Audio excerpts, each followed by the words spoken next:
Pra tua glória, Deus, eu vou viver. Sou simples barro, nada sou, eu sei, mas eu estou aos teus pés. Miserável, morto aqui nasci, e o teu nome não honrei, meu Deus, mas graça, Pai, tocou-me, eu criei, pois tu me levaste, Pai, a ver Jesus, meu Rei. Eu já morri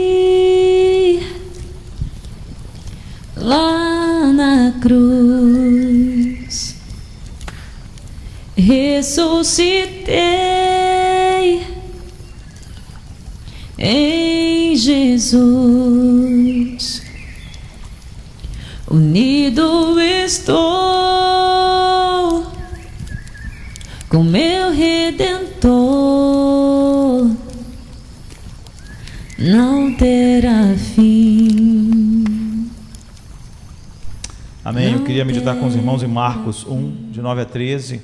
Acho que é a terceira quinta-feira que nós estamos nesse mesmo lugar, né? Mesmo texto. Mas acho que a gente vai sair daqui hoje para uma próxima sessão aqui do livro de Marcos. Diz assim: naquela ocasião Jesus veio de Nazaré, da Galiléia, e foi batizado por João no Jordão. Assim que saiu da água, Jesus viu o céu se abrindo e o Espírito descendo como uma pomba sobre ele. Então veio dos céus uma voz: tu és o meu filho amado, em ti me agrado totalmente. Logo após, o Espírito o impeliu para o deserto. Ali esteve 40 dias, sendo tentado por Satanás. Estava com os animais selvagens e os anjos o serviam. Então, quando nós começamos, há uns 6, 7 quinta-feiras atrás, nós vimos como há um perigo enorme de nós perdermos o contato com Jesus real, com Deus real, porque é fácil para nós amarmos uma espiritualidade que se encaixa em nossa vida, não é? E é fácil para nós imaginarmos, até a nossa cultura, a nossa geração gosta tanto daquela coisa: nos meus passos o que faria Jesus? Isso é péssimo, né? Porque isso é usar a imaginação, mas nós não fomos chamados para usar a imaginação sobre Cristo, não é? Nós devemos fazer o que Jesus fez em nosso lugar, não imaginar, porque Ele revelou em sua palavra. Isso é o Evangelho, e nós devemos sempre, em vez de usar a imaginação, usar a revelação de Deus, tão somente nas Escrituras. E depois de 60 anos, havia um perigo das pessoas perderem o contato com Jesus real, porque as testemunhas oculares estavam morrendo. E nós olhamos para a primeira parte do Evangelho de Marcos, porque ele é o primeiro evangelho escrito, e nós vimos como Marcos é um triturador de palavras, não é? Ele em vez de usar uma quantidade enorme de palavras, ele escreveu algo mais direto, ele vai direto ao ponto, mas ele não deixa de ser profundo. Então, as biografias de Jesus, Mateus, Marcos, Lucas e João, são para garantir que nós temos contato com Cristo real, não é? Depois as cartas vão expandir o plano eterno de Deus para nós. E quando nós olhamos essa parte do texto, já em 2 ou 3 quintas-feiras, o verso 10 e 11 diz: quando Jesus estava saindo da água, ele viu o céu aberto e o Espírito desceu sobre ele como uma pomba, e uma voz veio do céu e disse: tu és o meu filho amado, em quem eu tenho todo o meu prazer. Então, a gente viu nessas 2 últimas quintas-feiras como sem a Trindade você é incapaz de entender tudo que importa, porque tudo que importa, não é? Toda a realidade, o centro da realidade flui da compreensão de quem Deus é, de como Deus é trino. Isso muda a tua compreensão do Evangelho, a compreensão de cada parte da nossa vida. Então, Marcos começa assim que ele, a gente viu, ele introduz logo o Evangelho direto, não é? Ele logo nos coloca diante da Trindade, do Deus Trino, e para nos mostrar que o projeto, o propósito, os decretos de Deus sobre a redenção são aquilo que o Deus Trino faz. E ele coloca as coisas na mesma ordem da criação, como o Deus Trino criou as coisas. Então, o ensino cristão sobre a Trindade é fundamental, sem o qual a gente viu Agostinho e Pelágio tiveram uma visão totalmente oposta. E Pelágio teve uma visão totalmente herética, porque lhe faltou uma visão da Trindade, e porque não tinha uma visão plena disso, ele não podia entender qual era o plano de Deus ao criar, qual é o plano de Deus ao redimir e fazer tudo que Deus faz. E nós vimos como Deus, apesar de Deus tudo ele fazer para a sua própria glória, e Deus eternamente ser autossuficiente, esse Deus é trino. Então, apesar disso, apesar de Deus fazer tudo para a sua própria glória, as três pessoas da deidade nunca estão encurvadas para si mesmas, elas estão sempre buscando a glória do outro. O Pai está sempre buscando a glória do Filho, e o Filho está sempre buscando a glória do Pai, o Espírito tudo faz para glorificar o Pai e o Filho. Nenhum deles, nenhuma das três pessoas da Santíssima Trindade é voltada para si mesma. Nenhuma delas exige que os outros orbitem em torno de si, é o que nós vimos. Mas é o oposto. De maneira espontânea, cada uma delas orbita em torno do outro. Então, o Deus eterno é uma comunidade, mas ele não é mais comunidade do que um, porque ele é um Deus, mas ele não é um Deus monopessoal. Então, nós vimos que a definição de pecado é totalmente diferente quando nós compreendemos a Trindade, não é? Porque Agostinho definiu o pecado como supérbia, Lutero como homem curvatus em si, e nós vimos que apesar de Deus fazer tudo para a sua glória, cada pessoa da Santíssima Trindade nunca é encurvada sobre si mesmo, ela é sempre encurvada para o outro, não é? Então, a essência do pecado é que nós nos curvamos para nós mesmos, e quando nós compreendemos a definição de pecado, você vê que eternamente Deus, apesar de ser totalmente autossuficiente, cada pessoa da Santíssima Trindade nunca foi encurvada sobre si mesmo. Então o pecado é ser exatamente o oposto do que Deus é, e exatamente como Satanás e nós vimos as tremendas implicações que isso tem no Evangelho, no conhecimento de Deus, no conhecimento do que deve ser o casamento, as relações, a sociedade. E se isso não fosse assim, se Deus fosse monopessoal em vez de uma trindade, toda a realidade giraria em torno de uma outra coisa. Mas agora tudo é diferente.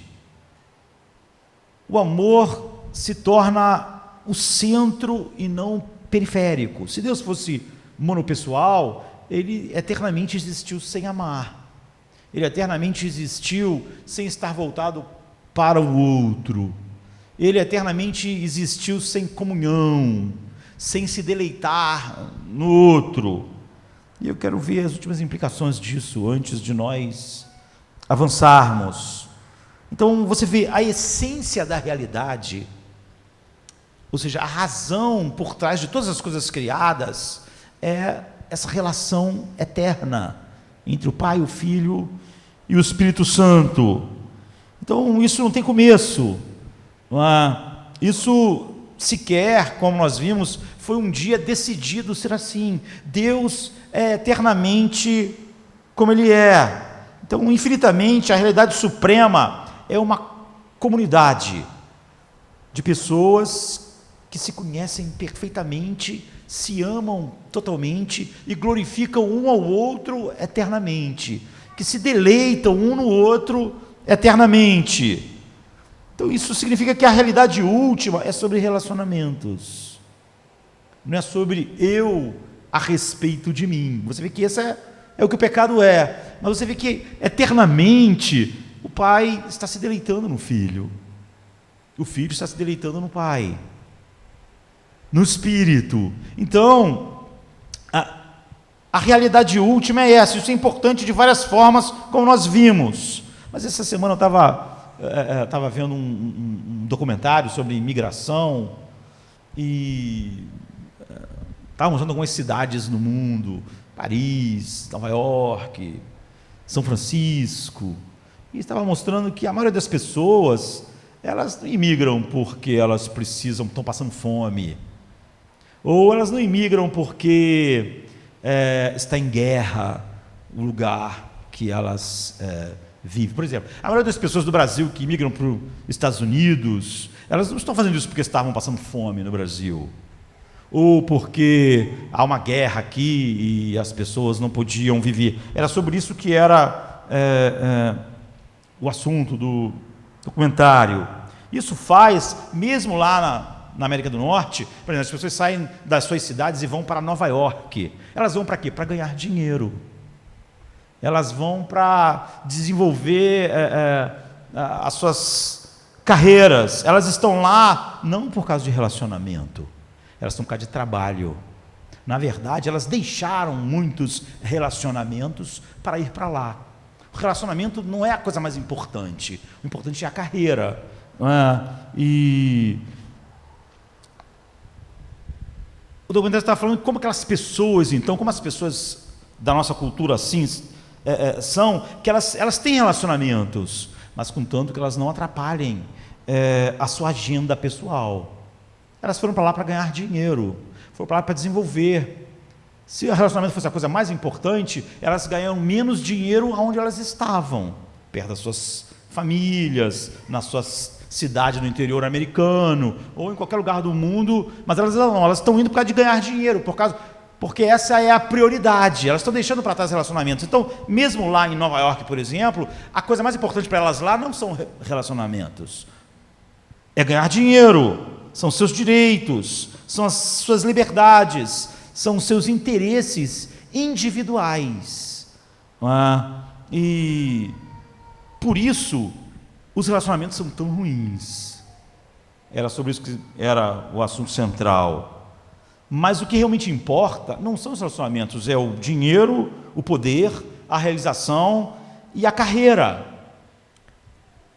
Ou seja, naturalmente, o documentário era sobre que a nossa cultura não valoriza os relacionamentos, valoriza a carreira, o emprego, enfim. Então, estava mostrando como, pense nos empregos corporativos, quanto mais criativo, quanto mais brilhante, quanto mais estruturado alguém é, menos ele tem tempo para relacionamentos.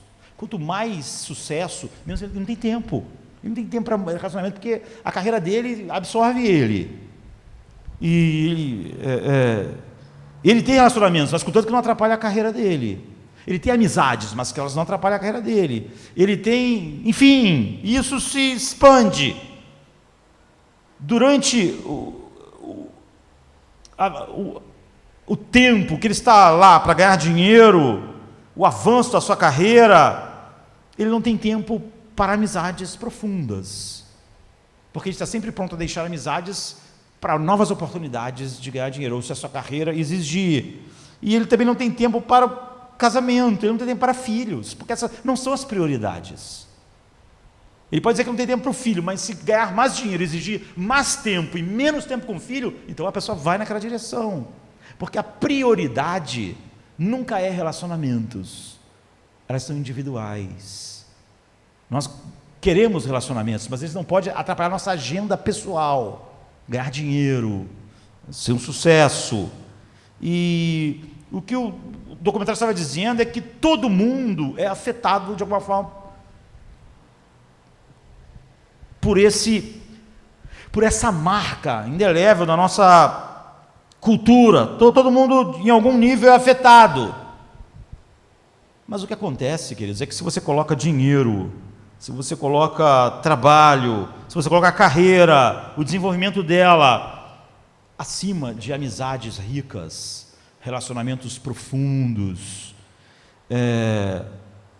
estar envolvido numa comunidade de irmãos em Cristo, onde você tem responsabilidade, você é responsabilizado, e você não pode ter uma família um pouco maior, porque vai atrapalhar a sua carreira, vai atrapalhar seus projetos individuais, no qual você realmente está investindo. E é óbvio que o centro e o final da sua vida não são relacionamentos, não é? Isso faz com que nossa cultura bata na pedra da realidade, porque o centro da realidade é relacionamento, é a Trindade. É o pai se deleitando no filho, o filho se deleitando no pai. Quando Jesus disse que você tem que se perder para encontrar a si mesmo, perder a sua vida, você vê, isso é o oposto do pecado, porque o pecado é o homem curvato em si, não pode perder nada da sua vida. Ele vai ter relacionamentos, ele vai ter amigos, ele vai ter irmãos, ele vai ter casamento, ele vai ter filhos, mas aquilo não pode atrapalhar os seus projetos pessoais. E ele está sempre pronto. Como eu disse, a maior parte da migração no mundo não é feito porque as pessoas estavam passando fome ou porque elas estavam em guerra, era só por causa de carreira ou de ganhar mais dinheiro. Então, quando Jesus disse que você tem que perder a si mesmo para se encontrar, tem que perder-se de si mesmo, ele está apenas dizendo o que o Pai, o que o Filho, o que o Espírito Santo tem feito desde toda a eternidade. Você nunca, Jesus está dizendo, vai ter um verdadeiro caráter, não é?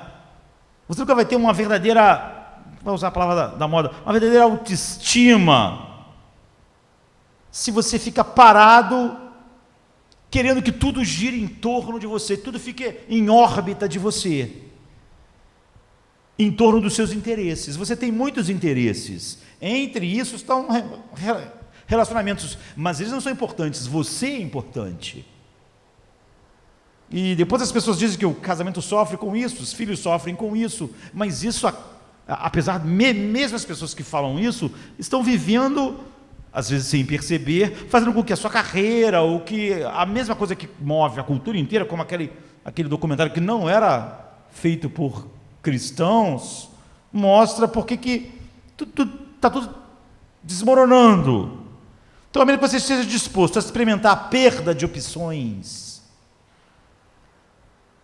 a menos que você esteja disposto a se entregar a limitações que vêm de você estar comprometido com relacionamentos profundos, a mesmo que você esteja disposto a perder dinheiro, você não vai ter mais tempo para os seus filhos, é óbvio, nem para um relacionamento profundo com irmãos em Cristo, nem mesmo com o casamento. A menos que você esteja disposto a gastar tempo e não ter, de repente, a carreira que você teria se você fizesse tudo girar em torno daquilo, a menos que você esteja disposto a colocar os relacionamentos em primeiro lugar, você está fora de contato com a realidade final. Porque a realidade final é um relacionamento eterno em que nenhum dessas três pessoas estão exigindo que as coisas orbitem em torno de si, mas pelo contrário, voluntariamente, elas, usando as palavras de Jesus, se perderam de si mesmas, e Jesus orbita totalmente em torno do Pai. Ele diz, eu faço a vontade do Pai, a vontade do Pai é a minha comida e a minha bebida. E o Pai diz, esse é meu filho amado, todos os meus decretos são para ele, eu tenho todo o meu prazer nele, e o Espírito Santo também. O Espírito Santo veio para dar testemunho de Cristo. Você vê, todos eles são voltados para o outro. Sem isso, você está indo de encontro às rochas da realidade pelo qual tudo existe. Então tudo vai acabar em cinzas, vai parecer vazio, e porque você vai se espatifar às rochas da realidade. Esse é o caos da nossa cultura. Você não tem como organizar e melhorar o mundo, que assim, essa é a implicação de que este mundo não foi criado por um Deus individual, um Deus monopessoal, mas uma trindade, uma comunhão, uma relação. Ele não é o processo de um Deus impessoal, ou de um Deus pessoal, mas monopessoal. É um único Deus que são três pessoas. Ou seja, ele é um tanto quanto ele é uma comunidade. E ele é uma comunidade tanto quanto ele é um. Então, esse mundo, ele flui da relação divina para expressar essa relação, em que ninguém nela está voltado para si mesmo. É por isso que Lutero definiu o pecado como um homem curvatus em si. Ele está parado, ele quer ser o centro, ele quer estar parado com o sol, em vez de estar girando em torno de algo. Mas Cristo está girando em torno do Pai, o Pai está girando em torno de Cristo, e o Espírito em torno do Pai, do Filho, enfim. Tem uma obra de C.S. Lewis chamada Perelandra, que é do seu romance, que é uma trilogia espacial, que ele diz assim: o que você acha do sistema solar? O que você acha que as estrelas estão... do porquê as estrelas estão girando em torno de algo? O que você acha que o mundo e os planetas estão girando ao redor? O que eles são? O que você acha que é o mar, que nunca está parado, que está sempre em movimento? O que acham dos pássaros, que nunca estão parados, estão migrando, estão girando? O que você acha das estações do ano, que nunca ficam estáticas, que sempre saem de uma para outra? Nós somos feitos à imagem de Deus, e Deus não é apenas um indivíduo, mas Ele é uma comunidade, e cada um deles está girando em torno do outro, e tudo que Deus fez é assim, tudo expressa isso. Então, qual é a nossa maior necessidade, queridos? É entrar nessa comunhão. É a comunhão do Pai, é a comunhão do Filho, é a comunhão do Espírito. Quando Jesus está sendo introduzido, é por isso que Marcos coloca essa mesma visão diante de nós da criação do mundo. Não é? Nós precisamos, mais do que qualquer outra coisa, estar em comunhão com a Trindade, em que jamais é encurvada para si mesmo, em que o relacionamento é a coisa mais central, de tal maneira que tudo que o pai faz é por causa do seu relacionamento com o seu filho, tudo que o filho faz é por causa do relacionamento com o seu pai, tudo que o Espírito faz é por causa do relacionamento com o pai e o filho. Você vê, nenhum deles jamais aconteceria o que acontece, porque como o relacionamento não é uma coisa mais importante para nós, os relacionamentos são sempre prejudicados, porque nós temos projetos pessoais. Mas como o pai está sempre voltado para o filho, todos os projetos dele não diminuem o relacionamento, aumenta, né? Se não aumenta, expressa, é a melhor palavra, esse relacionamento. Este é meu filho amado, em quem eu me comprazo. Por isso eu crio o mundo, por isso todos os meus decretos, é por causa do meu relacionamento com Ele. Essa é a razão pela qual todas as coisas existem. Então, nós somos feitos para expressar isso, um amor que sempre nos faz voltar para o outro e não para nós mesmos. Você vê que isso é exatamente o oposto. A vida autocentrada é o que caracteriza o ser humano. Ele sempre pensa naquilo que é melhor para ele antes de pensar em relacionamentos. E é por isso que pais e filhos, as pessoas vão dizer, os pais não têm tempo para filho, os casamentos são sufocados por causa das carreiras, por causa do que as pessoas fazem. A comunhão entre os irmãos, as pessoas não têm tempo. E quando nós voltamos então para a ideia do Pai, do Filho e do Espírito, glorificando um ao outro, o que glorificar significa? Nós já falamos tanto a respeito disso aqui, porque é uma palavra tão rica, e nós precisamos de uma gama da realidade se juntando para nós compreendermos, e é difícil sempre resumir peso, importância, beleza. Então, quando eu penso em glorificar, estamos olhando para a Trindade, você pensa em beleza e em dever de um certo tipo, e essas duas coisas juntas. Então, beleza está ligado a adorar.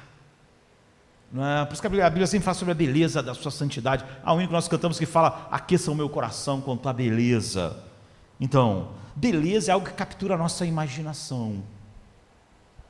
E nós, quando achamos algo lindo, nós elogiamos. E nós amamos. Então você não está glorificando algo a menos que você ache aquilo lindo,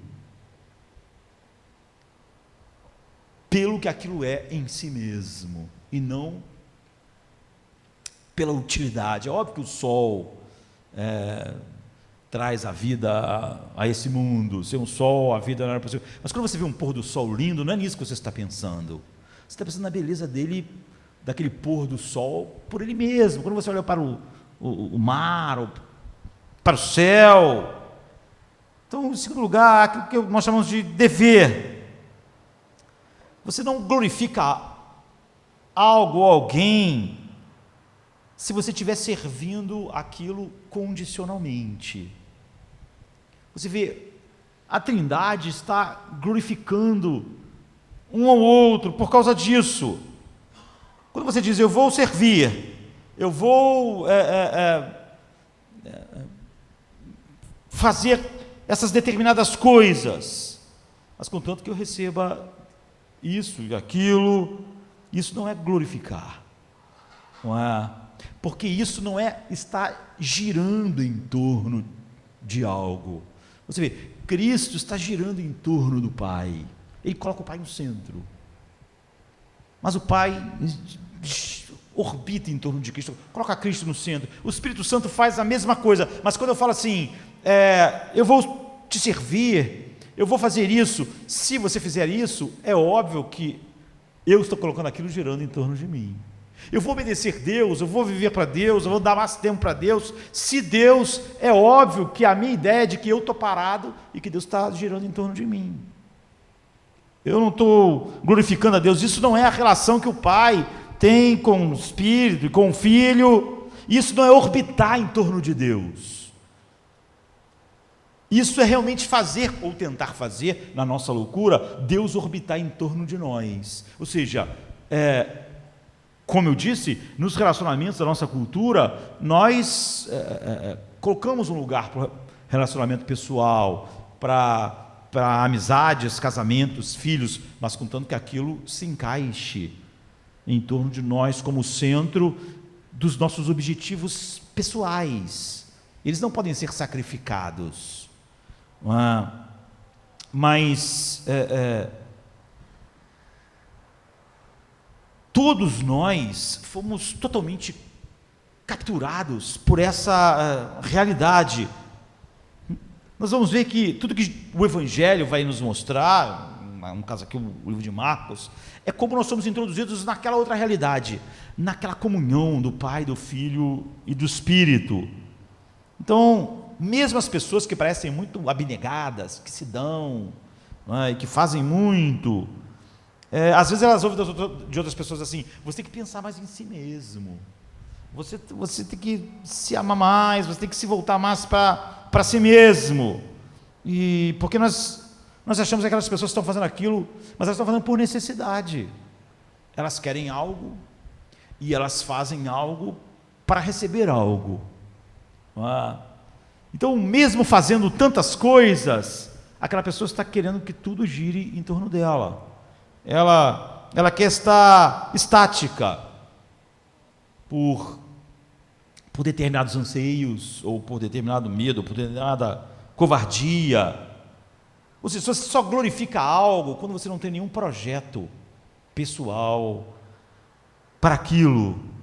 Então você serve aquilo, nós podemos dizer, incondicionalmente. Qual o propósito do Pai em fazer tudo girar em torno do Filho? Nenhum, ele não quer nada. Qual o propósito do Filho em a minha comida e bebida é fazer a vontade do meu Pai? Não é nada, ele quer glorificá-lo. Ele foi capturado pela sua beleza, eternamente. Então, glorificar tem a ver com beleza e ser capturado, em sentir que eu tenho que viver em torno daquilo, não por nenhum objetivo que tenha, de alguma maneira, eu como alvo. Agora, por que Deus não busca sua própria glória, mas do outro? Não é? Jesus diz assim: eu não busco a minha glória, eu busco a glória do meu Pai. Você vê, Deus faz tudo para a sua glória, mas cada uma das pessoas da Santíssima Trindade nunca estão buscando a sua glória, mas a glória do outro. Ou seja, o Pai busca manifestar a glória do Filho, o Filho é do Pai, o Espírito Santo do Pai e do Filho.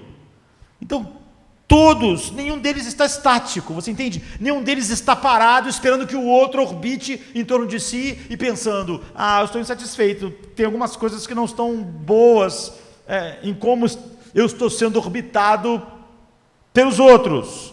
Porque o Pai, o Filho e o Espírito Santo estão girando, estão circulando, glorificando um ao outro, se deleitando um no outro. Esse é meu Filho amado. Você vê, isso é a essência do que a adoração é você voltar todo o seu coração e sua imaginação para o outro e estar totalmente encantado com tudo que o outro é, com a beleza final. Então, porque o Pai, o Filho e o Espírito Santo estão orbitando, todos, glorificando um ao outro, declarando essa beleza, e é isso que é louvor, não é? Um ao outro, e servindo um ao outro, um vendo a si mesmo como uma forma, uma maneira de glorificar o outro, porque o Pai, o Filho e o Espírito Santo estão dando um amor glorificador um ao outro. Deus é infinitamente feliz, por isso que Paulo diz o Evangelho do Deus feliz, não é? Do Deus Macários. Então, você já pensou em Deus assim? Você pode não pensar nele assim, mas sem isso, como nós vimos, é fácil nós estarmos em contato com um Deus imaginário, um Deus que nós criamos. Se você encontra alguém que você ama e pensa mais nessa pessoa do que em você mesmo, e faria qualquer coisa por essa pessoa, e descobre que essa pessoa sente exatamente o mesmo, e faz exatamente o mesmo, isso seria o paraíso, não é? Você orbita totalmente aquela pessoa, em vez de estar estática, ela simplesmente orbita totalmente, isso é o paraíso. Por quê? Porque vem disso, porque isso na verdade é Deus, é isso que Deus tem eternamente. Isso é o que Deus tem em si mesmo desde toda a eternidade, nunca encurvados em si, sempre cada uma das pessoas da Trindade em torno da outra, admirando a beleza infinita, louvando essa beleza infinita, como o Pai aqui falou: este é o meu Filho amado, em quem eu me comprazo. Então Deus é infinitamente feliz, porque Ele não busca sua própria glória, apesar de Deus fazer tudo para a sua glória. Nenhuma das pessoas da Santíssima Trindade está buscando a sua glória, mas a glória do outro, dos outros seria melhor. Ou seja, Cristo está buscando a glória do Pai e do Espírito, o Pai está buscando a glória do Filho e do Espírito, o Espírito está buscando a glória do Pai e do Filho, e é por isso que Deus é infinitamente feliz, porque o Pai, o Filho e o Espírito Santo estão fazendo isso uns com os outros, eternamente. Alegria, deleite, comunhão, louvor. Aí você diz: espera um minuto, você diz que Deus não busca a sua própria glória, mas a glória um do outro. Ou seja, Deus busca a sua glória como Deus, mas as pessoas da Trindade, um busca a glória do outro. Então, quando a gente abre a Bíblia, nós vemos todo o tempo a Bíblia dizendo: me glorifique, me sirva, me adore, me louve, em cada página da Bíblia. Então, como você pode, pastor, falar que Deus não busca a sua própria glória. Claro que Ele faz. E é claro que Ele nos chama para glorificarmos a Ele. Mas você vê que Deus busca a sua glória, mas cada pessoa da Santíssima Trindade busca a glória do outro. Mas eles são um só Deus.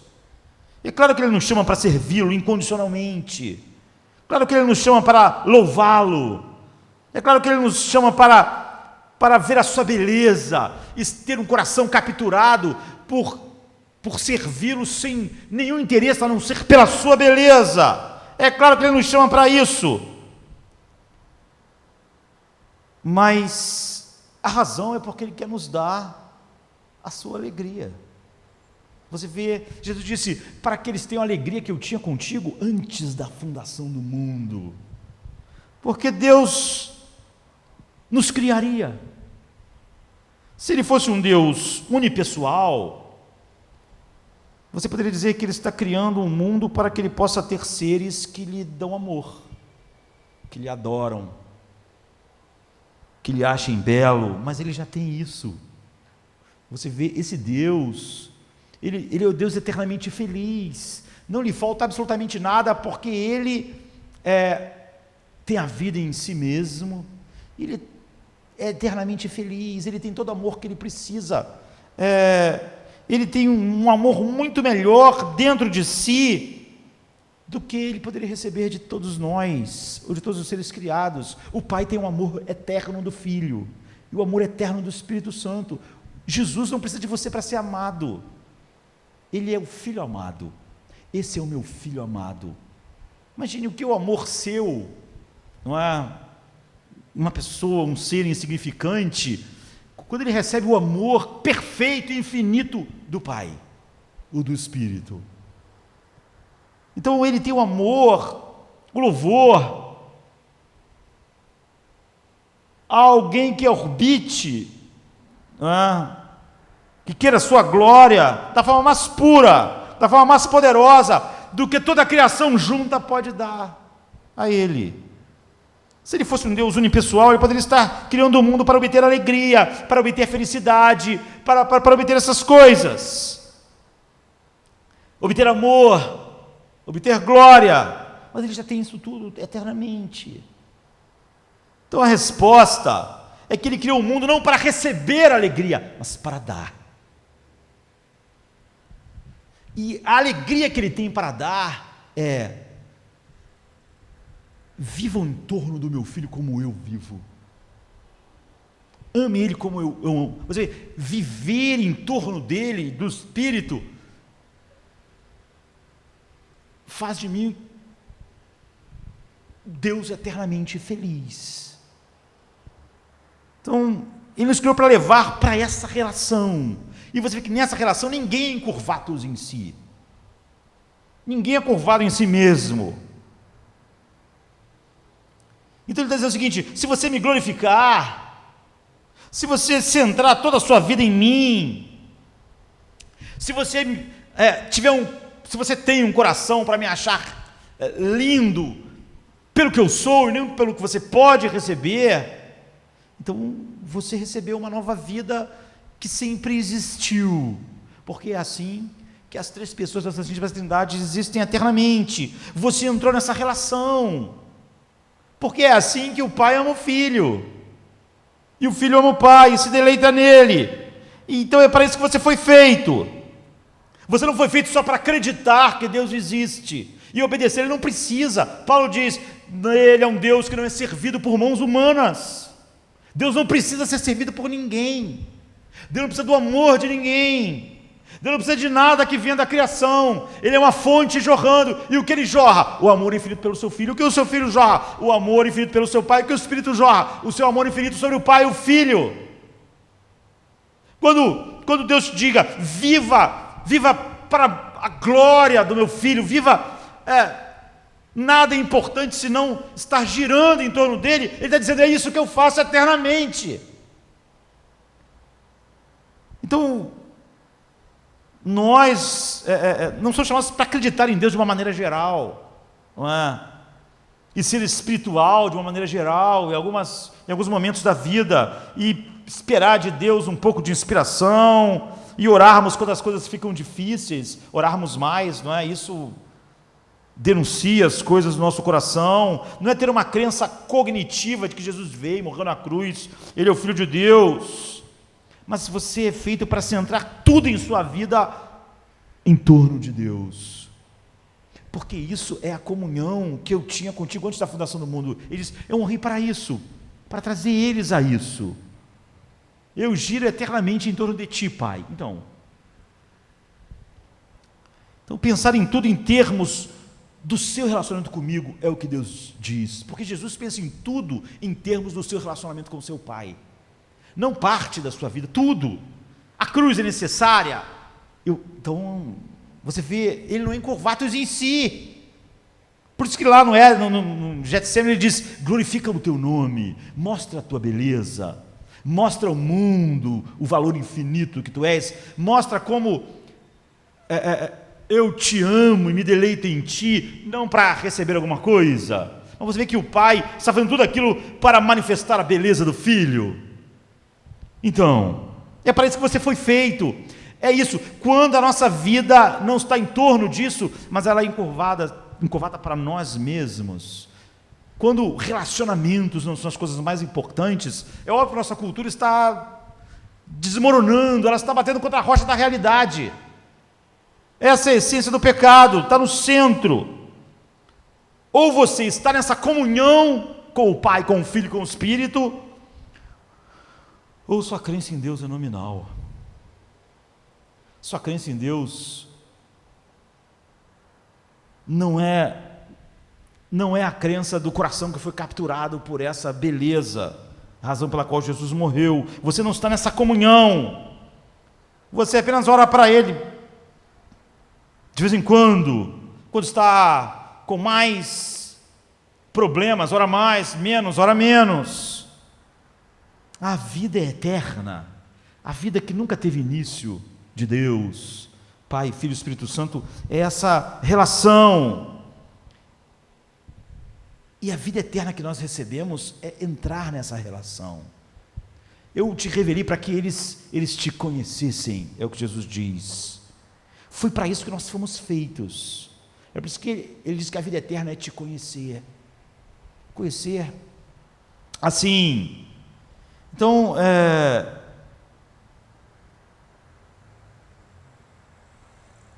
nós, quando pensamos nisso, porque, essencialmente, a maneira com que cada ser humano foi danificado fatalmente, em todos as suas faculdades pelo pecado, isso naturalmente aparece, causa medo em nós. Então,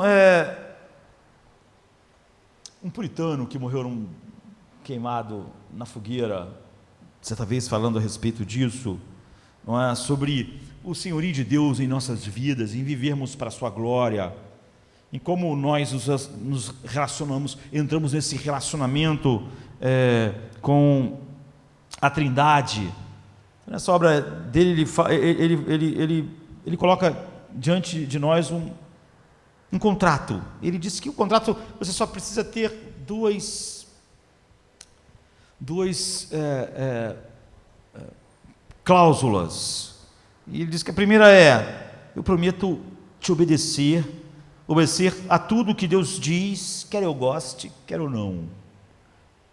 Ou seja, quer seja agradável ou não, como o pai ao filho. É óbvio que ao obedecer ao pai, nem tudo era agradável ao filho, pelo contrário, muitas das vezes obedecer ao pai fez, por exemplo, ele suar sangue. E mesmo eternamente, quando estar em torno do pai não exigiu essas coisas, mas você vê, não é porque ele não faria, é porque simplesmente não era necessário. Mas o seu amor não conhecia limites. Em segundo lugar, prometo agradecer a Deus por tudo que Ele enviar em minha vida, quer eu goste, quer não. Então, o que esse puritano estava falando, no dia que ele morreu, ele falou para quem estava sendo morto com ele, e estava com medo, e disse: fique firme, querido, porque esta noite nós vamos cear com Jesus. É bom ver alguém ir para a fogueira com essa perspectiva. Então ele fala: obedeça tudo que ele diz e agradeça por tudo que ele manda, quer você goste ou não, no sentido de ser agradável ou não, a menos que você não pense seriamente no que está sendo dito, você é óbvio que vai achar isso assustador, porque é um chamado exatamente para deixarmos finalmente de querer que as coisas orbitem em torno de nós. Então, em vez de eu ficar parado insistindo que tudo orbite em torno de mim, que é a essência da nossa cultura, como eu estava mostrando, como a imigração para Nova York, São Francisco, todos os lugares do mundo, mesmo alguém ímpio percebe isso, que os relacionamentos não são importantes. O que é importante são as coisas, as agendas pessoais, e que os relacionamentos, eles têm que se encaixar, e quando eles não se encaixarem, eles vão esgaçar.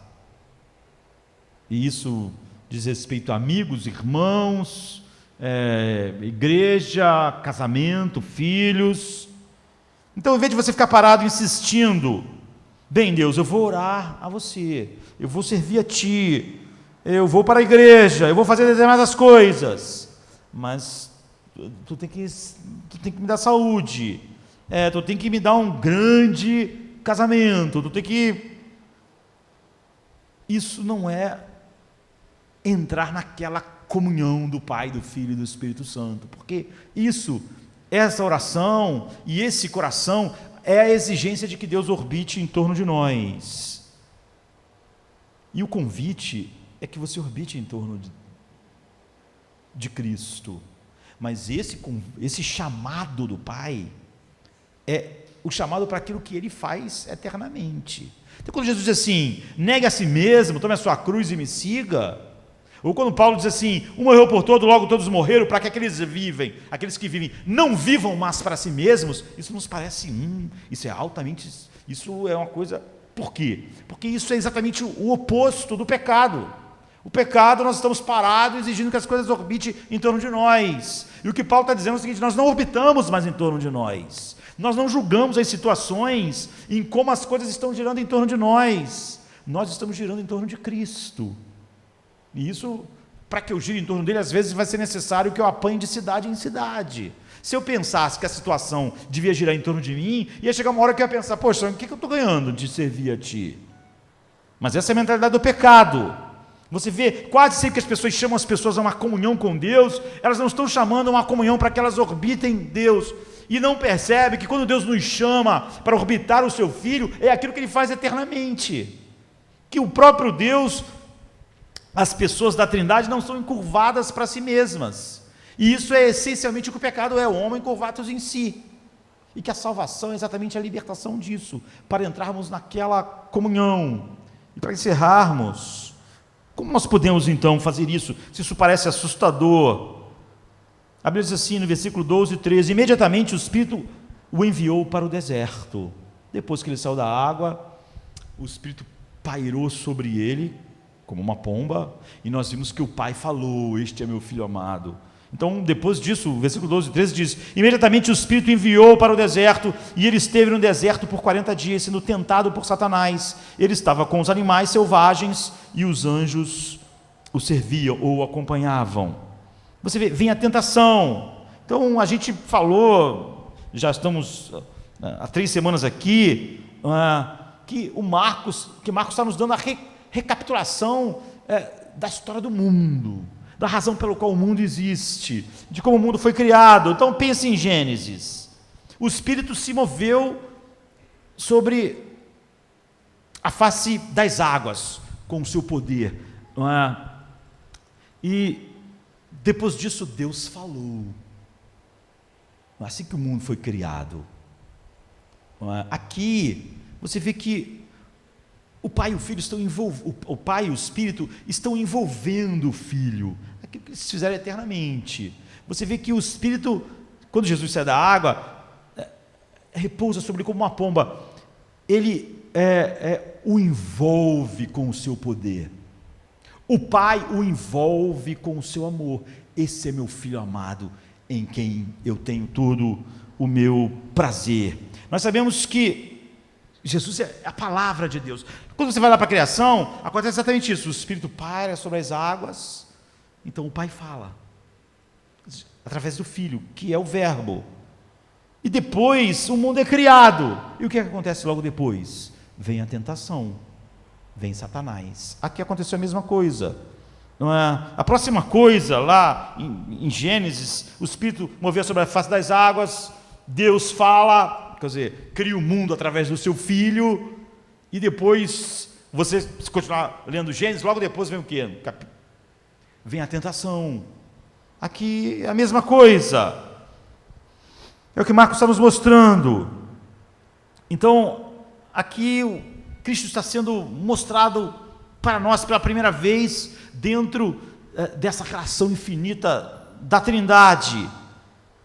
E no momento que o ministério dele é inaugurado, em que se dá início àquilo que vai trazer a nova criação, ao plano final de Deus, na verdade, ao desenvolvimento final, porque esse é o plano, esse é o único plano, fazer todas as coisas para que Cristo fosse manifestada a beleza infinita de Cristo, para sujeitar tudo a Ele e mostrar a sua glória. Então, o progenitor da nova humanidade, que é Cristo, o novo Adão, sai da água, como tudo criado saiu, o Espírito se move sobre ele, ou seja, o envolve com o seu poder, Deus fala e bingo, acontece a mesma coisa. Satanás e a tentação, como lá no Éden. Mas há uma diferença enorme aqui, não é? A diferença entre o primeiro e o segundo Adão são assustadoras. Há um abismo, né?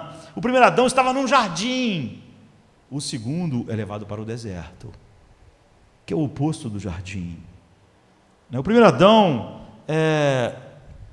estava, eu diria, em harmonia com a criação, leões, sei lá, rinocerontes, estava tudo lá, tudo uma maravilhosa harmonia, mas a Bíblia diz aqui que Jesus foi para o deserto ser tentado no meio de animais selvagens. É o oposto do que o Éden era. Então, Marcos quer mostrar que o segundo Adão ele teve uma provação infinitamente difícil e diferente do primeiro, um teste infinitamente difícil, um caminho infinitamente difícil do que o primeiro Adão. E o que está motivando ele não é um dever, simplesmente, mas é um amor imensurável. Como o que move o Pai a criar todas essas coisas e decretar todas essas coisas é o amor, esse é o Filho amado. Então, normalmente quando nós obedecemos, nós traçamos limites. Isso é óbvio que mostra que você não está girando em torno, você não está orbitando em torno de Cristo, porque você traça um limite. Olha, eu obedeço, mas tem um limite. Eu obedeço aqui, mas eu obedeço nessa área aqui, mas sobre esse assunto aqui eu não posso obedecer. Nós estabelecemos limites. É óbvio que Jesus não traçou nenhum limite. Quer dizer, o plano eterno é eu ficar debaixo da ira infinita? Então, não há limites, não podia ter ido mais longe. Então, é claro que a tentação de Cristo, e nós vamos ver em outro dia, olhando para outro lugar, não acaba no versículo 13. A tentação de Cristo durou cada dia nesse mundo. Não é? Ele é o Deus eterno, e ele estava aqui, e ele foi atacado por Satanás, não só ali, mas em todo o seu ministério, pendurado na cruz. E chega, nós podemos dizer, essa tentação ao clímax no jardim do Getsêmani, que é o supremo anti-jardim do Éden, não é? Onde Adão foi tentado. Então, o primeiro Adão, Deus levou até uma árvore e disse: me obedeça sobre essa árvore, não tome desse fruto. Agora, por que esse teste? Não coma dessa árvore. Eu espero que depois de tanto tempo nós já tenhamos fixado totalmente isso em nós. Deus está dizendo: porque você orbita em torno de mim. Não é porque essa árvore faz mal, não é porque ela tem veneno, não é por nada. Deus está falando, porque o amor que eu tenho pelo Filho, como eu me revelo a Ti diariamente, me faz servi-lo, entre aspas, incondicionalmente, e Ele me serve incondicionalmente, e é a isso que você é chamado, se você vai experimentar a alegria infinita, o gozo infinito, é estar naquela comunhão, e você vê, nessa comunhão, coisas são feitas simplesmente por causa dessa comunhão, não é por nada, não é? Então quando Deus diz, não coma dessa árvore, qual é a primeira coisa que vem na nossa mente? Por que não? Nós queremos um motivo, porque nós achamos que aquilo tem que ter um motivo para nós, que gira em torno de nós, nós sempre trazemos assim, mas Deus nunca disse o porquê. Se você obedece a Deus, sempre sabendo porquê e como aquilo vai te beneficiar, você não está nessa comunhão do Pai, do Filho e do Espírito Santo, que a cruz levou ao dar uma nova natureza, um novo coração, e o homem ser habitado pelo Espírito Santo. O que você está fazendo é que você está parado, você está dizendo, como isso vai girar em torno de mim? Como essa obediência vai funcionar a meu respeito? Como a gente já falou em outro texto, isso é um acordo. Você diz, tudo bem, eu entendo, faz sentido, então vou fazer. Você vê, agora eu estou vendo porque eu não devo comer do fruto. Quando isso acontece em qualquer área da sua vida, você está parado e está insistindo que Deus gire em torno de você. Deus é o meio para o fim. Enquanto você não entender qual é o fim e qual é o propósito daquilo para que se encaixe em você, você traça uma linha que é um problema, você obedecer. Mas Deus está dizendo assim, não coma dessa árvore só porque você me ama, só porque eu disse isso, só para mim. E nós falhamos, e ao falharmos, tudo em nós foi contaminado e destruído por isso. Não há nada no homem que não está capturado por esta depravação, de olharmos o mundo pensando exatamente no oposto que é a Trindade. Como as coisas vão girar em torno de mim? Então Satanás nos encorajou a fracassar, não é? Lá no Éden, em nosso representante.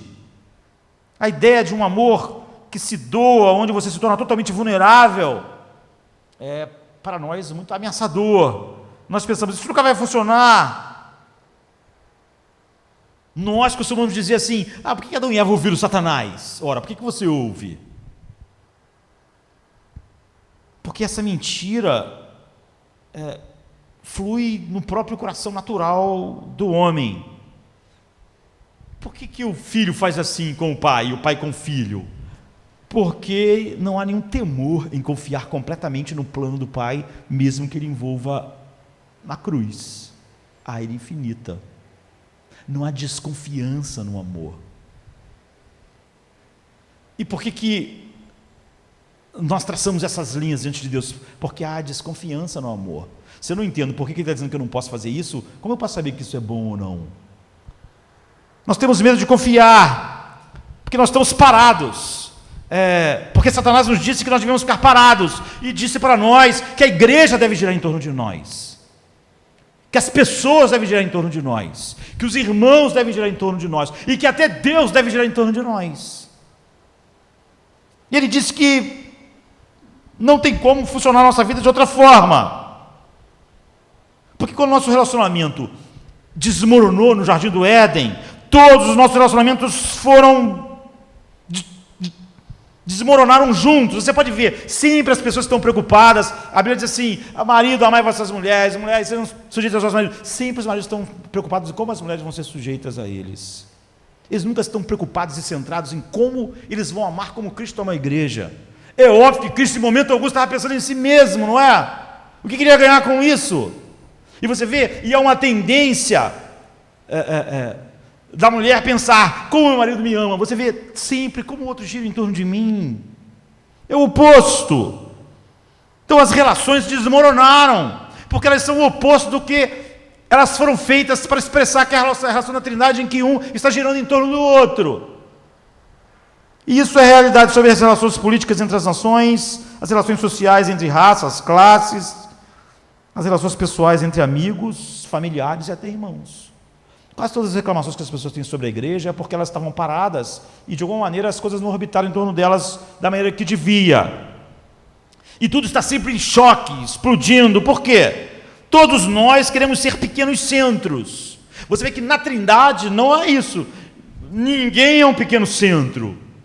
Todos, o Pai e o Filho estão em torno do Espírito, o Espírito e o Filho em torno do Pai, o Pai e o Espírito em torno do Filho.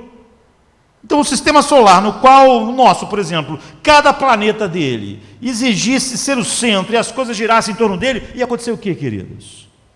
Isso não ia ser um sistema, ia ser um cataclismo. Tudo ia se chocar. Os planetas, para girar um em torno do outro, e tudo está girando em torno um do outro, iam se esbarrar, porque todos estavam exigindo ficar parados, enquanto os outros girassem em torno de si. E um mundo em que todos dizem que tudo deve girar em torno de mim, é um mundo em que aquela comunhão pela qual o mundo foi criado para expressar é impossível. E é por isso que o Filho de Deus nasceu no mundo, o segundo Adão. Então pense sobre isso. Deus disse ao primeiro Adão: me obedeça sobre essa árvore. E Deus disse ao segundo Adão: me obedeça sobre esta árvore, sobre este madeiro, não é? Só que dessa vez a árvore era uma cruz. Deus disse ao primeiro Adão: olha, me obedeça sobre essa árvore e você viverá. E ele não obedeceu.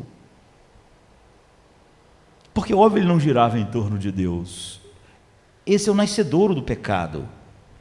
Mas Deus disse ao segundo Adão: me obedeça sobre essa árvore e eu vou esmagá-lo com a minha ira. Obedeça, ele falou para o primeiro Adão, a mim, e eu jamais vou te abandonar. Para o segundo Adão, para Cristo, ele disse: me obedeça e eu vou te abandonar. E ele obedeceu. Eu quero que você pense isso. Quando Jesus Cristo morreu na cruz para pagar pelos pecados dos eleitos, o que ele estava ganhando com isso? Não, você pode dizer, ele estava recebendo adoradores. Ele estava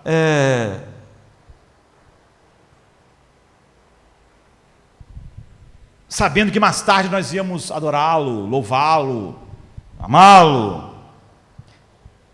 Ele é uma das pessoas da Santíssima Trindade, sabe, da Trindade. Ele já tinha isso infinitamente, como você e eu e toda a criação junta. Mesmo a criação, quando tiver sido restaurada, não vai poder dar a ele o que ele tirou de nós, o que ele conseguiu ao morrer por nós. Que benefício! Ele não pode ter mais do que ele sempre teve. Mas nesse ponto ele começou a nos glorificar. Ele disse: eu os glorifiquei com a glória que tu tinha, que tu me deste. Você vê, ele começou nesse sentido nos circular. Cristo amou a igreja e se entregou por ela. E para quê? Para nada. Ele glorificou a igreja. Ele disse: eu estou fazendo isso não porque você pode me dar nada, porque você não pode. Você vê, aí quando Paulo diz, um morreu por todos, logo todos morreram, para que os que não vivam mais para si mesmos, e nós pensamos que isso é uma coisa muito... É exatamente isso que Jesus fez, mas porque Jesus fez isso eternamente, o Filho fez eternamente sobre o Pai, sobre o Filho, e agora, por amor ao Pai, como o Pai deu isso a Ele como um dom do seu amor, Ele diz: eu vou circular em torno disso, sem que isso possa me dar nada. Então Ele diz: eu lhes dei a glória que tu me deste. Que glória? O fato do Pai eternamente o circundar com amor, com deleite. Agora Ele nos deu essa glória de tal maneira que o Pai agora nos ama nele. Não é assim? Se isso é o que Ele estava fazendo desde toda a eternidade com o Pai, e o Filho, o Espírito, mas agora Ele faz isso sobre a igreja. Ele nos honra por causa do Pai. E Ele se concentra em nós e nos ama incondicionalmente, no sentido de que nós não temos nada para dar a Ele. Não é? Ele nos ama não porque Ele tira alguma coisa disso, mas pelo que nós somos, um dom do Pai para Ele. Eu oro por aqueles que Tu me deste, eram Teus e Tu me destes. Eu não oro pelo mundo, por eles eu entrego a minha vida. Eles não podem dar nada. Você vê nós, se você vê isso realmente, isso torna a coisa mais linda que você vê. Isso é verdade, se o Espírito Santo habita em você, porque o Espírito Santo já acha Jesus o centro de tudo. Habitar em nós, ser habitado pelo Espírito Santo, é exatamente ter os sentimentos que o Espírito Santo tem a respeito de Jesus, eternamente. Ele gira em torno de Jesus. O que Ele faz em nós, nos faz girar em torno de Jesus. O que Jesus faz em nós, nos faz girar em torno do seu Pai, porque Ele já faz isso eternamente. O que o Pai faz, nos faz girar e amar o seu Filho sobre tudo, porque Ele já faz isso eternamente. Ele nos leva para isso. É isso que nos constrange, é isso que Paulo está dizendo. Pois o amor de Cristo nos constrange, porque estamos convencidos de que o morreu por todos, logo todos morreram, e Ele morreu por todos para que aqueles que vivem já não vivam mais para si mesmos, como Ele não vivia para si eternamente, mas para o Pai e para o Espírito, e como o Espírito não vivia para si, mas para o Filho e para o Pai, e como o Pai não vivia para si, mas para o Filho e para o Espírito. Ele morreu por todos, para aqueles que vivem já não vivam mais para si mesmos, mas para aquele que por eles morreu e ressuscitou, 2 Coríntios 5, 14 e 15. Quando Jesus morreu na cruz, Ele estava vindo até nós, enviado por seu Pai, e dizendo: vamos entrar nessa comunhão juntos. Ele é a única porta de entrada para essa comunhão. Quando diz que Jesus é a porta, que Ele é o caminho para o Pai. Nesse sentido, Ele é o único caminho para você entrar naquela comunhão que havia eternamente, que há eternamente entre o Pai, o Filho e o Espírito Santo. Só Ele é a entrada para isso. E Ele é a entrada para isso. Se alguém não entrou nisso, é óbvio que ele não passou pela porta. É óbvio que ele não andou pelo caminho. Porque é para isso que Ele é o caminho. Quando Jesus Cristo foi para a cruz, Ele se moveu em nossa direção, eficazmente, pelo Espírito, nos chamou para entrar nessa comunhão. Foi isso que Ele veio fazer. Vamos comigo começar a girar em torno do Pai, para sempre. Vamos comigo nos deleitar nele, como eu me deleito. Vamos louvá-lo, como eu louvo. O Evangelho é o Pai em Cristo falando para você: vamos girar em torno do meu Filho, como eu faço eternamente. Ele é meu Filho amado. Vamos amá-lo junto para sempre. Vamos louvá-lo. Você não vê o Pai louvando? Esse é meu Filho amado, em quem eu tenho todo o meu prazer. Vamos louvá-lo juntos para sempre. Vamos glorificá-lo para sempre, nos deleitar na sua beleza. É isso que o Espírito faz, é isso que o Pai faz, é isso que o Filho faz, a um nível que te move, te tira do seu medo, que é a essência do que o pecado fez em nós, e que fez nós sermos encurvados para nós mesmos. A mentira satânica em todos os corações, de que nos mantém parados, exigindo que as pessoas, que a igreja, que a família, que a esposa, que o mundo gire em torno de nós, até Deus. E nós começamos a orbitar Ele, o Pai, o Filho, o Espírito. Mas primeiro você vê, Ele mesmo fez isso. Ele nos orbitou, Ele amou a igreja. Ele se entregou por ela. Ele disse: tu és totalmente bela, minha amada. Porque Ele teve que dar a sua beleza para nós. Mas você vê agora Ele está fazendo essas declarações. Jesus Cristo se move em nossa direção, e esse é o começo dessa relação que existe sem fim, nunca teve início. E Ele faz isso lá da cruz. Por isso que Paulo diz: eu não quero pregar outra coisa. Então nós nos movemos em direção a Ele, se somos chamados pelo Espírito Santo em arrependimento e fé, que Ele comprou para nós com o seu sangue. E nós não falamos só, nós cremos que isso aconteceu. O arrependimento e a fé salvadora nos move em direção a girarmos em torno do Filho como o Pai gira, e se deleitar nele, se alegrar nele, e do Filho para o Pai. E agora ele nos justifica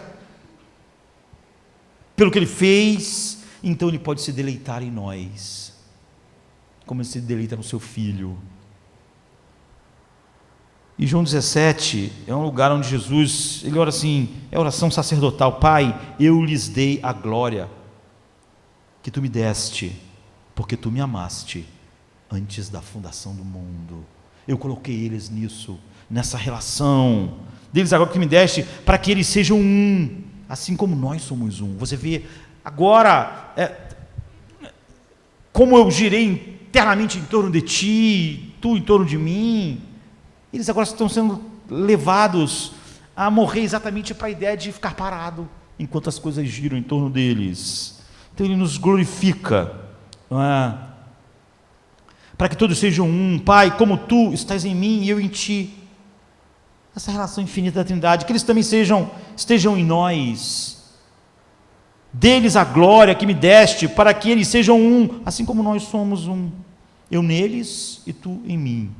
Que eles sejam levados à plena unidade, para que o mundo saiba que tu me enviaste e os amaste como igualmente me amaste. Ou seja, a única evidência de que eles estão nessa relação eterna do Pai, do Filho e do Espírito. Pai, quero que os que me deste estejam comigo, onde eu estou, e vejam a minha glória, a glória que me deste, porque tu me amaste. Essa é a glória, essa relação sem início, sem fim, antes da fundação do mundo. Então, Deus não olha para nós em termos do nosso próprio registro, mas do registro de Cristo, e agora Ele pode dizer que nós somos seus filhos amados, em quem Ele tem prazer. E agora o Espírito Santo que desceu, a gente viu como o Salmo usa isso, o óleo precioso que desce sobre a barba de Arão, como o Espírito Santo primeiro foi derramado sobre o cabeça, que é Cristo, até chegar ao seu corpo, que somos nós. E nós agora podemos dizer: Deus, eu sei que tu me aceita não pelo meu registro, mas pelo de Cristo, e porque eu vejo isso, eu não vivo mais para mim mesmo, eu giro em torno dele, como tu giras, e gira em torno de ti, como ele faz, pelo Espírito que também faz. E Jesus veio habitar em nós, na pessoa do seu Espírito, e agora ele se deleita em nós somos preciosos para ele, tão lindo como uma noiva é para o noivo. É isso que a Bíblia diz repetidamente.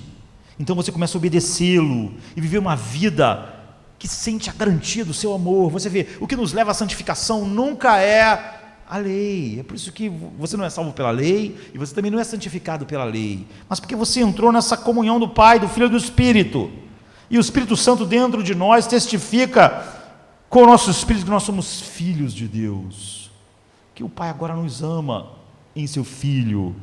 Romanos 5 diz: o amor de Jesus Cristo foi derramado em nossos corações pelo Espírito Santo. Não há como alguém ser habitado pelo Espírito Santo e essa não ser a verdade. O amor, o Espírito Santo ama o Filho desde toda a eternidade e gira em torno dele. E o Filho do Espírito, o Espírito e o Filho do Pai, o Pai do Filho. Então,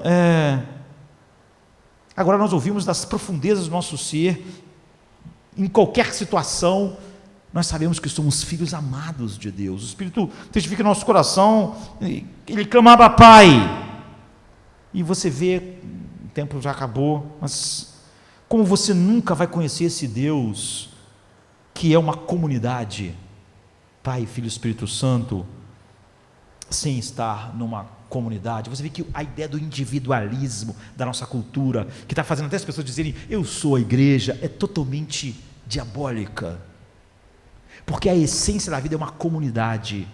E se isso é a razão pela qual, é a razão central pelo que tudo foi criado, você foi criado para quê? Para comunidade. A dificuldade com a comunidade é exatamente porque há tantas coisas da comunidade que não giram em torno de nós, não é? Você não pode simplesmente ir a um culto, receber algumas guloseimas do sermão, ser abençoado pelo ensino e pela música, a menos que você faça parte de uma comunidade de pessoas que estão se deleitando em Cristo, mostrando Cristo, girando em torno de Cristo, você não pode dizer que conhece a Trindade e nem está na comunhão, porque todos os teus problemas com isso é estar encurvado em você mesmo e achar que você sozinho pode conhecer um Deus que é uma comunidade. Deus é o Deus eternamente feliz, porque Ele eternamente se deleita em seu Filho, no Espírito, o Espírito no Filho, nessa comunhão sem fim. E o Pai fez todo um plano eterno para juntos nós olharmos para Cristo com o Pai e falarmos: é o nosso amado. E o Filho quer junto conosco olhar para o Pai e dizer: Ele tem a beleza infinita. Se você entrou nisso, a coisa que você mais quer é estar com outros homens dizendo: olha como ele é lindo, olha a beleza sem fim dele. Você vê, você sente necessidade desesperada da igreja. Mesmo o Pai fez um plano eterno para trazer para essa glória infinita da sua relação com Cristo, para juntos contemplar, louvá-lo. Quando o Pai diz: ele é meu filho amado, está louvando, está falando sobre o seu valor. Outra coisa que isso faz nós termos facilidade de elogiar, porque nós fomos feitos para louvar Deus. E a nossa dificuldade quase sempre é porque nós achamos que a coisa deve girar em torno de nós, nós achamos que isso de alguma maneira nos ameaça. C.S. Lewis dizia: louvar é a saúde interior se tornando audível. E por fim, obedecer a Deus assim, incondicionalmente. Só Marcos diz que Jesus estava no meio das feras selvagens. Só Marcos. E isso é totalmente desnecessário. Ele foi para o deserto, no meio das feras selvagens, e os anjos o serviam. Nem Lucas, nem João, nem Mateus, ninguém fala sobre essa parte, as feras selvagens, sobre a descrição de Jesus. Agora, por que estava lá? Em que isso nos ajuda? Em que isso é importante? A resposta é que o momento, 60 anos depois, quando Marcos estava escrevendo esse livro, os cristãos estavam sendo jogados às feras no Coliseu, nos estádios romanos. Cristãos naquela época estavam sendo devorados por feras. E talvez, não é, como sempre acontece, e eles não eram simplesmente pessoas que não sentiam dor, a tentação sempre nós podemos, a gente pode racionalizar algumas coisas na nossa vida para não ficar tão mal com a nossa cultura, não precisarmos ser devorados pelas feras. E Marcos está dizendo para eles: não, ele vai andar com você na cova dos leões. Ele esteve no deserto, no meio das feras, por você. Ele foi para debaixo da ira do Pai por você. Obedeçam incondicionalmente. Não se livrem das feras por causa de qualquer coisa. Orbite em torno dele, como ele orbitava em torno do Pai, como o Pai orbita em torno dele. Não importa o que. Louve-o e viva para ele em comunidade.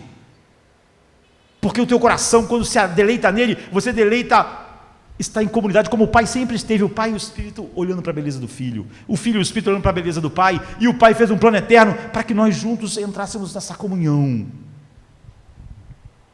É por isso que Marcos começa assim, lá no alto, porque todo o Evangelho é sobre isso, sobre a comunhão infinita da Trindade e ser levado para esta comunhão. Vamos ficar de pé. Pai, obrigado por esta noite. Pra tua glória, Deus, eu vou viver. Sou simples barro, nada sou, eu sei, mas eu estou aos teus pés. Miserável, morto aqui nasci, e o teu nome não honrei, meu Deus, mas graça, Pai, tocou-me, eu criei, pois tu me levaste, Pai, a ver Jesus, meu Rei. Eu já morri lá na cruz, ressuscitei em Jesus. unido estou com meu Redentor, não terá fim, não terá fim. Eu venci, pois eu morri pra mim, só na cruz eu vou me gloriar.